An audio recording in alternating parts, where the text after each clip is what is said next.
India with folk tales.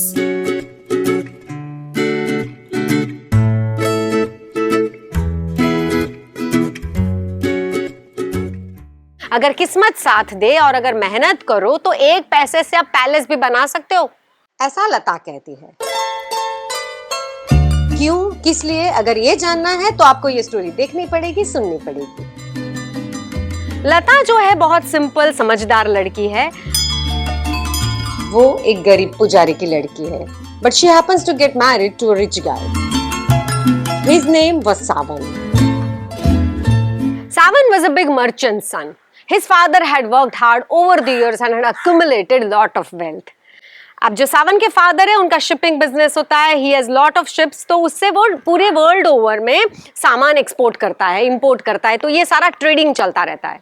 सावन है वो often अपने फादर की कोई भी शिप पे जाता है, as a captain, and he also enjoys doing this business a lot.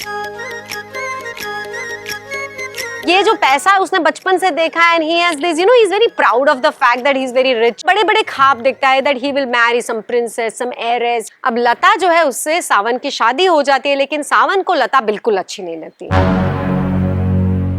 लता जो है गरीब फैमिली से आती है, तो Sawan keeps taunting her, we are not a good match. तुम देखो तो सही मेरे पास कितना बड़ा पैलेस है, मैं कितना पैसे वाला हूँ, आई एम सो रिच, कहाँ मैं और कहाँ तुम।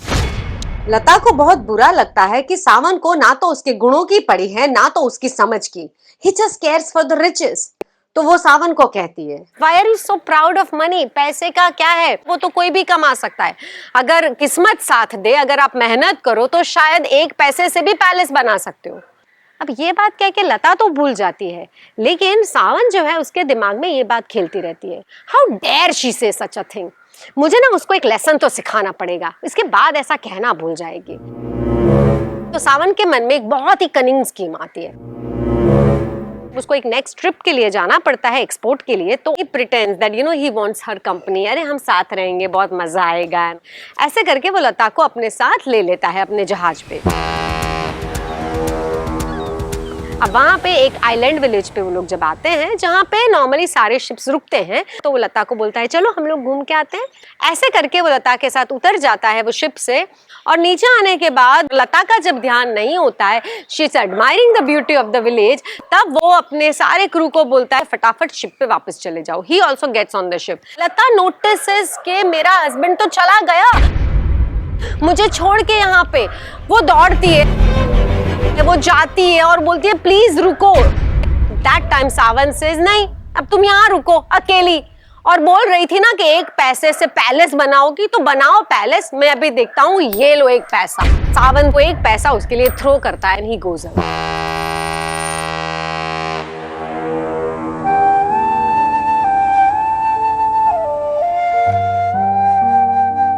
लता इज डिवास्टेटेड कि अब वो क्या करेगी।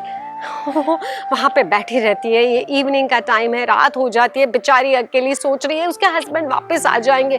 कभी वो जिंदगी में अपने गांव से बाहर नहीं निकली और यहाँ ऐसे अनजान जगह पे अकेली बेचारी क्या करेगी। बहुत रोती है, बहुत सोचती है, बहुत प्रे करती है, लेकिन सावन है वो तो वापस आया नहीं।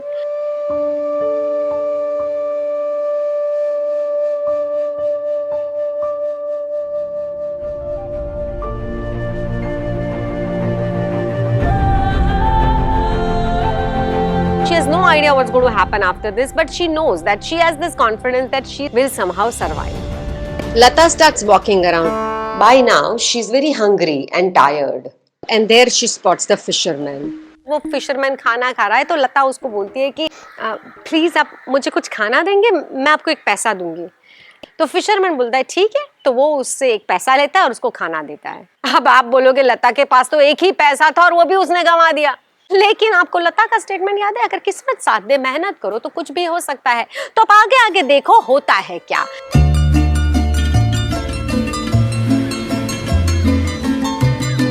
अब लता खाना खाने बैठती है। She notices that in the lagoon there is a school of fish.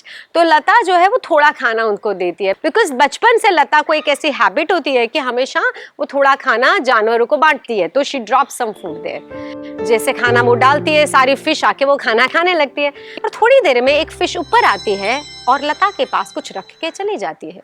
लता देखती है कि क्या रखा फिश ने, और वो जब देखती है उसकी आंखें चकाचौंध हो जाती है, बिकॉज ये है सच्चा मोती जो बहुत ही कीमती है, समंदर से निकला हुआ सच्चा मोती।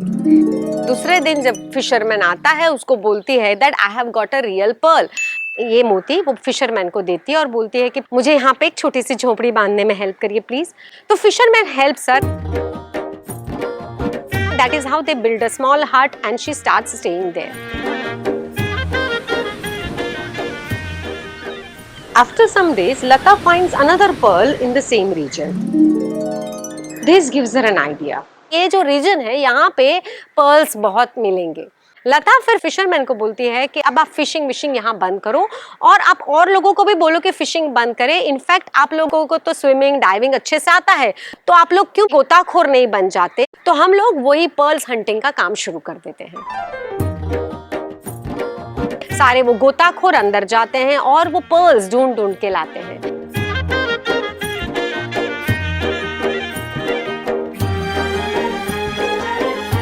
अब लता है उसकी पारखू नजर है, हर एक मोती की कीमत समझ सकती है कि इसकी इतनी होगी इसकी उतनी होगी।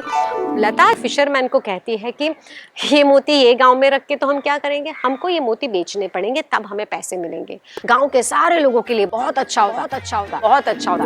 अब ये गांव के लोग हैं, उन लोगों को ये सब बिजनेस आता नहीं है, सिंपल लोग है। Now Lata is a very smart woman, she understands business, she understands how this whole thing works, she knows how to handle this and she knows कि यहाँ पे तो सारे शिप्स रुकते ही रहते हैं। So she decides that she will start the trading of pearls. तो जब भी अब शिप्स आएंगे हम बेचेंगे।